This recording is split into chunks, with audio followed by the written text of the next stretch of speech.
Ini bukan keputusan presiden saja, tetapi juga keputusan seluruh rakyat Indonesia yang diwakili oleh seluruh anggota DPR yang ada di Jakarta. Supaya jangan ada sebuah kekeliruan persepsi bahwa ini adalah proyeknya Presiden Jokowi, bukan. Itu sudah melalui tahapan yang baik dalam kita berbangsa dan bernegara. Assalamualaikum warahmatullahi wabarakatuh. Waalaikumsalam warahmatullahi wabarakatuh. Alhamdulillahirabbil alamin. Bung kameramen, Bung Alfian mau bertanya, apakah Bung kameramen mau menasehati Bung Alfian atau Bung Alfian sedikit memberikan tausiah buat Bung kameramen? Pemirsa, Bung kameramen minta dinasehatin. Yang pertama, jaga sholat malam, jaga sholat subuh, banyak baca buku, dan sesekali tetap bercengkrama dengan istri dan anak-anak. Keceriaan, kemesraan, romantisme tidak boleh berkurang sampai hari tua. Bung kameramen, boleh dilanjut, apa nih yang mau dibahas? Baik, terima kasih Bu Alfian. Hari ini kita mendapatkan ya lagi-lagi lip service dari seorang Mulyono, Bu Alfian. Berseliweran berita bikin geli, bikin gumoh. Jadi beberapa judul berita saya bacakan. Jokowi, pindah ibu kota bukan keputusan presiden saja, tapi seluruh rakyat. Jokowi tegaskan pemindahan ibu kota negara bukan proyek presiden. Kemudian ada Jokowi, jangan keliru. IKN bukan hanya proyek presiden. Nah, Bu Alfian, Jokowi ini jelang lengser kelakuannya makin aneh-anehan aja nih Bu Alfian. Nah, menurut Bung Alfian, apa yang ingin dimunculkan dari statement Jokowi kalau IKN itu bukan nafsunya Jokowi, Bung Alfian? Silakan. Yang ingin dimunculkan ya dia jangan sampai diusut. Karena itu kan uang negara yang tidak jelas itu sudah boleh dibilang ratusan triliun. Satu. Yang kedua, dengan gagasan terbaru beliau yang terakhir dengan IKN itu kan bandara VVIP suruh dirubah menjadi komersial. Itu kan mengalami kemunduran dan kerugian 4,2 triliun. Jadi sebagai respon awal terhadap situasi ini, maka gelaran yang diberikan kepada the king of lip service, the king of bolak-balik, itu menjadi wilayah yang harus distempelkan. Kemudian, catatan serius ada tentang galian pasir. Galian pasir ini harus dilihat sebagai hal yang merusak ekosistem alam dan peluang para nelayan yang tidak bisa lagi melaut. Dan yang perlu dicatat juga, abrasi-abrasi pasir ini telah membuat Singapura panen raya. Di tempat yang lain, pengurukan yang dilakukan oleh pihak Singapura, itu wilayah mereka yang mulanya 514-an kilometer persegi, ya, sekarang jumlahnya sudah menembus 716 atau 719 km persegi. Jadi catatan buat masyarakat Indonesia, kita telah mengalami proses pencaplokan teritorial. Bagaimana bisa sebuah negara Singapura yang baru mendapatkan kemerdekaan tahun 1957, yang kemudian mereka menjadi negara yang dengan seenaknya mencaplok teritorial Indonesia, tapi kita nggak bisa bilang juga nyalahin mereka, kan dipersilahkan. Sekali lagi buat pemirsa, saya ingin katakan, negara ini memang telah diurus dengan cara pengurusan yang sangat amatir. Dan yang paling parah adalah di zaman orang yang bernama Mulyono alias Jokowi. Respon awal, sementara begitu? Ya, Bu Alfian, soal ekspor besar-besaran pasir laut, itu kita bahas khusus, Bu Alfian. Kita kembali pembahasan IKN, Bu Alfian. Ini kan IKN ini seperti primadona kan awalnya, seperti dulu membanggakan SMK. Kemudian sekarang IKN Jokowi bawa-bawalah dulu 93% fraksi di DPR setuju dengan pemindahan ibu kota, bla bla bla bla bla. Nah ini kan saya menduga Bung Alfian, Jokowi sebetulnya sedang mengibarkan bendera putih kegagalan total IKN? Atau Jokowi ingin, apa Bung Alfian istilahnya ya, menghadiahkan IKN untuk rakyat Indonesia, Bung Alfian? Jadi IKN ini merupakan sebuah produk yang berujung dengan lahirnya undang-undang yang tidak diawali dengan studi kelayakan. Tidak adanya proses riset yang memadai dan tidak ada naskah akademik yang dibahas di DPR RI. Kalau tadi dia nyebut-nyebut apa, ingin saya katakan, sejak dulu sudah saya katakan, pembentukan IKN, pembuatan itu hanya ambisi seorang yang memang isinya cuma cincan. Orang biasa baca komik cincan, nggak ada isi di kepalanya. Akibatnya dia bermimpi kalau nanti saya udah nggak presiden lagi, dia punya kenangan, tuh kan dulu waktu saya mimpin, saya itu berhasil membuat burung hantu besar, ya, yang ada di IKN sana. Jadi ambisi pribadi.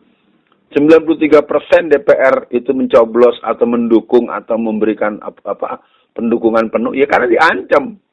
Yang menolak IKN itu tadinya hanya PKS. Saya mohon maaf bilang tadinya hanya PKS. Karena kemudian kan pengurus PKS memuji-muji keberadaan IKN. Nah itu yang saya susah membahasakannya. Harusnya teman-teman PKS istiqomah. Anda sudah berada di tempat yang tepat ketika menolak adanya proyek IKN. Jadi kesimpulannya, IKN ini merupakan sebuah program liar, program yang jauh dari kepatutan. Ya, PNS, ASN di sana sejumlah 12.000 orang. Kesian mereka harus tidur-tidur di tenda. Iya. Air tidak ada, banjir terus-terusan. Menyedihkan. Ya, Bu Alfian, untuk akhir sesi kali ini, nah terkait PNS tadi Bu Alfian sampaikan, Jokowi kan akhirnya ngeluh juga Bu Alfian. Ini sulit nih kita memindahkan ASN. Nanti kalau mereka sakit, rumah sakitnya bagaimana, transportasinya, memang tidak ada studi kelayakan yang Bu Alfian sampaikan tadi tepat sekali. Nah Bu Alfian, makanya ini saya lihat Jokowi ini sedang ngelempar badan Bu Alfian. Jadi kalaupun IKN gagal, itu bukan salah gua ya. Karena kalau diberitakan di Detik News, itu kalimat terakhirnya adalah Jokowi meminta tak ada lagi kekeliruan soal pemindahan ibu kota. Ia menegaskan pemindahan ibu kota sudah melalui berbagai tahapan supaya jangan ada sebuah kekeliruan persepsi bahwa ini adalah proyek Presiden Jokowi. Bukan. Itu sudah melalui tahapan-tahapan yang baik dalam kita berbangsa dan bernegara. Najis banget. Kalimatnya itu najis. Jadi Bu Alfian, untuk akhir sesi kali ini, kalau kita searching nama Ustadz Alfian Tanjung di Instagram, salah satu Instagram lagi di YouTube, salah satu yang tertinggi adalah Ustadz Alfian Tanjung diberitakan oleh Tribun News program PKI memindahkan ibu kota negara, Bu Alfian. Nah ini kan bisa jadi memang mungkin nggak sesuai titiknya yang diinginin PKI akhirnya gagal, atau supaya nggak sesuai sama omongan Ustadz Alfian titiknya dipindahin. Atau mungkin untuk akhir sesi kali ini Bu Alfian, apa pesan Bu Alfian? Jangan sampai dengan kalimat Jokowi ini, Jokowi seolah cuci tangan Bu Alfian. Untuk closingnya silakan. Ya ada 4 hal. Yang pertama IKN dan ASN. Ya. ASN itu kan pindah itu diancam oleh Heru Budi. Coba diingat kalimat Heru Budi. Siapa yang begini-gini akan saya pindahkan ke IKN. Betul. Jadi artinya IKN itu tempat pembuangan para ASN. Jadi ASN itu harus tahu kalian tuh di sana tuh dibuang. Berarti Anda sama dengan penjajahan Belanda. Tidak ada masjid. Itu jadi pertanyaan dari awal-awal pembangunan. Tidak ada masjid. Masjid kemudian dimunculkan ketika reaksi sudah keras. Dulu pemindahan ibu kota itu kan hasil provokasi PKI kepada Soekarno. Di mana mereka mau memindahkan ibu kota ke Sulawesi Tengah. Dan hari ini pembangunan IKN itu adalah gabungan antara ambisi pribadi Jokowi, provokasi dan iming-iming dari Beijing, dan dendam kerajaan-kerajaan Hindu-Buddha 500 tahun yang lalu. Mereka ingin kembali membangun kekuatan yang mempunyai unsur, makanya penampakan klinik dan mistis. Betul. Bu Alfian, interupsi sedikit, nanti Bu Alfian boleh tambahkan lagi. Saya izin tambahin pertanyaan Bu Alfian.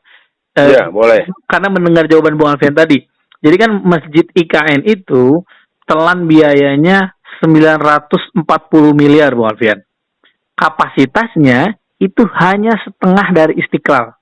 Sedangkan Istiqlal itu dibangunnya 7 miliar, Bung Alfian. Nah, ini langsung direspon oleh Said Didu, perlukah atau sangat perlu pendanaan IKN itu diaudit, Bung Alfian. Nah, ini kan menurut saya, Bung Alfian, ini kalau diaudit oleh KPK misalkan yang benar kayak Abraham Samad atau Abdullah Hemahua, ini bisa kena, atau Bung Alfian punya pandangan lain?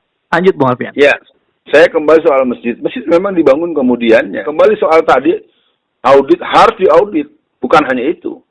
Karena banyak hal ya, pembangunan kereta cepat kita saja juga jadi persoalan kok. Di berbagai negara yang jauhnya lebih berpuluh kali lipat, biayanya nggak segitu. Nah, yang berikutnya, IKN dengan tahapan, bohong. IKN itu tidak ada tahapan, yang ada dibuat, diumumkan, dipaksa 93% itu harus tanda tangan. Kalau enggak, terketuanya saya polisikan. Nah, yang lain-lain dari saya, mungkin buat pemirsa, kita sekarang harus terus konsolidasi. Dua tawaran saya sebagai penutup, konsolidasi di tingkat lokal dalam skala global. Artinya jangan dikit-dikit minta pusat lagi babak belur. Untuk APBN 2025 saja, mereka tuh hanya mempunyai kemampuan untuk berjalan sekitar 6 atau 4 bulan saja dengan biaya yang ada. Karena separuhnya untuk bayar utang, separuhnya lagi untuk pembiayaan di daerah dengan segala keterbatasan, mengerikan. Nah, yang kedua, buat seluruh masyarakat dari ujung Aceh sampai Ternate, Irian, Ambon, dan sekitarnya, ayo kita melakukan konsolidasi dengan semangat Mosi Integral Jilid 2. Karena kondisinya, pemecahan negara kita akan dilakukan dengan alasan A dan B, C, dan A, B, C-nya. Dan ini memang sangat menjadi operasi kaum Zionis Kristen maupun Zionis komunis. Sekali lagi, para pemirsa, sebagai penutup, mari kita jaga Indonesia kita dengan menumbuhkan kesadaran patriotisme dengan ruhul jihad, menjaga NKRI atas rahmat Allah Subhanahu wa Ta'ala. Sekian, Assalamualaikum warahmatullahi wabarakatuh.